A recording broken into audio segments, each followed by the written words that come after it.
안녕하세요. 명신보감의 이명신입니다. 오늘은 사회혁신에 대해 알려드리려고 하는데요. 혁신하면 새로운 기술, AI, 플랫폼, 가상현실 이런 단어가 떠오릅니다. 왠지 엄청 새롭고 거창하고 어마무시할 것 같은 부담감이 듭니다.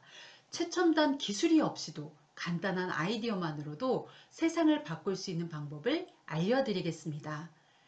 이태리타월, 진동벨, 그늘망, 은행나무 그물망 이것들의 공통점은 뭘까요? 다른 나라에는 없고 우리나라에만 있다는 점입니다. 이태리타월은 한일직물이라는 회사가 이태리에서 수입해온 실로 만든 천이 너무 거칠어 처리 방법을 고민하다 탄생했다고 합니다. 진동벨은 외국인들이 너무도 신기한 아이템입니다.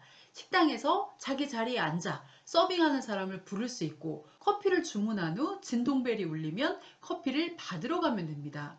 핸드폰이 나오기 전 삐삐라는 호출기를 사용하던 시절이 있었습니다. 고객을 직접 호출할 수는 없을까라는 한 삐삐 기술자의 상상력에서 진동벨이 나왔다고 합니다.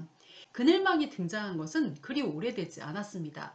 여름에 횡단보도에서 신호등 기다리다 보면 너무 더운데 몇 년 전부터 이 그늘막이 설치되어 이 뜨거운 태양을 피할 수 있어 너무 좋더라고요. 구청이나 시청에서는 이렇게 보도블록 들었다 놨다 들었다 놨다 이런 것만 하는 줄 알았는데 시민들의 불편함에 이렇게 섬세하게 대응할 줄 아는구나. 세금 아깝지 않다는 생각이 들었습니다. 더 놀라운 것은 은행나무 그물망입니다. 가을이면 단풍이 들어 거리가 운치 있고 너무 예쁘죠. 때론 감상에 젖어 길을 걷다 보면 뭔가 발밑에 꿈틀 은행나무 열매가 밟힙니다. 제대로 처리하지 않고 대중교통을 이용하면 냄새 때문에 주변 사람들의 시선을 한몸에 받을 수 있습니다. 제가 3년 전 서울 은평구청에 강의를 하러 갔는데 구청 앞 은행나무에 그물망이 쳐 있는 것을 처음 보았습니다. 와, 대한민국 만세! 이런 방법이 가능하구나. 감탄이 절로 나오더라고요. 혁신이라는 게 별거 아니구나. 혁신은 스티브 잡스, 앨런 머스크만 하는 게 아니구나 라는 생각이 듭니다. 일반적으로 혁신은 기존의 어떤 새로운 아이디어로 문제를 해결하는 것을 말합니다. 마찬가지로 사회혁신도 기존의 어떤 새로운 아이디어로 사회 문제를 해결하는 것을 말합니다. 그러나 사회혁신은 일반적인 혁신과 다른 점이 있습니다. 오늘 딱 세 가지만 기억하시면 됩니다. 첫째, 혁신의 목표와 방식 모두에 있어서 사회적이어야 한다는 점입니다. 기술 혁신과 달리 경제적 이익만을 지향하는 것이 아니라 사회적으로 바람직한 목표를 지향하며 사회적 공동선을 추구해야 합니다. 둘째, 혁신의 결과로서 주어지는 성과 또는 보상의 배분 방식에 있어서 차별성을 갖습니다. 즉, 그것이 개인에 귀속되지 않고 사회 전체적으로 공동체적인 효용을 증대시키는 결과를 가져와야 한다는 것입니다. 셋째, 연대와 협동의 원리로 이루어진다는 점이 다릅니다. 다양한 사회 구성원 또는 부분 간의 참여, 연대, 협력, 파트너십, 크라우드 소싱 등의 방식에 의해 이루어집니다. 시민들이 주도하지만 전문가나 행정이 협력하면 더 좋은 결과를 낼 수 있습니다. 유럽연합집행위원회 바로소 전 위원장이 얘기한 것처럼 사회혁신은 한마디로 사람을 위한 것이자 사람과 함께하는 것이라고 정리해 볼 수 있습니다. 괄호라인 프로젝트라는 사회혁신의 사례를 하나 소개해 드리도록 하겠습니다. 강남역과 광화문역 일대는 출퇴근 시간 서울에서 가장 번잡한 곳입니다. 어느 날 아침 광화문 부근에 회의가 있어서 급하게 걸어가는데 긴 줄이 보행로를 떡하니 막고 있어서 제가 어떻게 뚫고 지나가야 하나 막막했던 적이 있습니다. 그리고 한참 뒤 다시 그곳을 지나가는데 글쎄 보행로가 열려 있는 겁니다. 홍해바다를 갈랐던 모세의 기적을 마주하는 기분이었습니다. 자세히 살펴보니 바닥에 재미있는 스티커가 붙어 있었습니다. 양 꺽쇠 사이에 삼각형 모양의 점이 나란히 찍혀 있었는데요. 안내문을 보니 괄호라인 프로젝트라는 다소 생소한 이름의 버스 대기선이었습니다.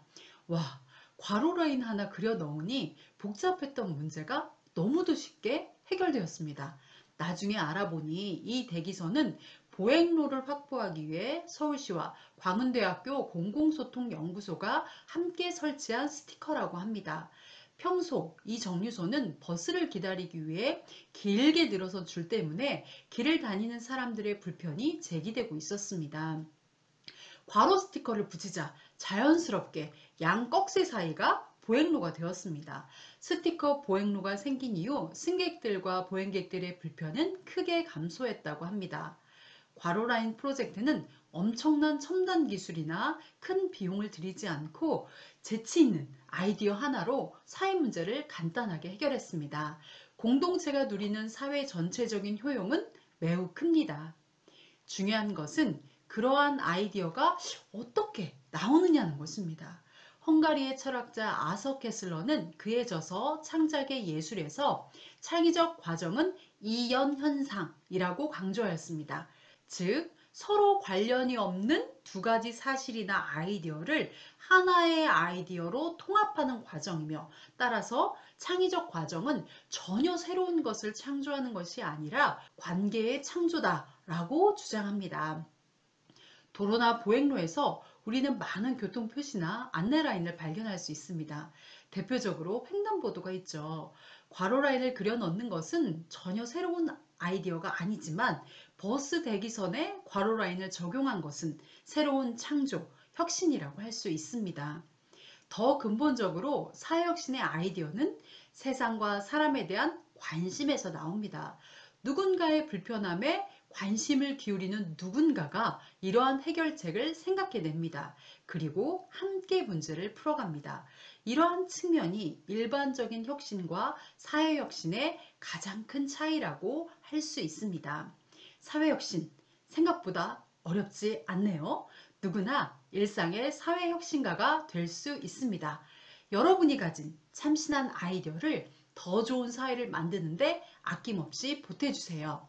영상이 도움이 되셨다면 구독과 좋아요도 꾹 눌러주세요. 더 좋은 영상으로 찾아뵙겠습니다. 감사합니다.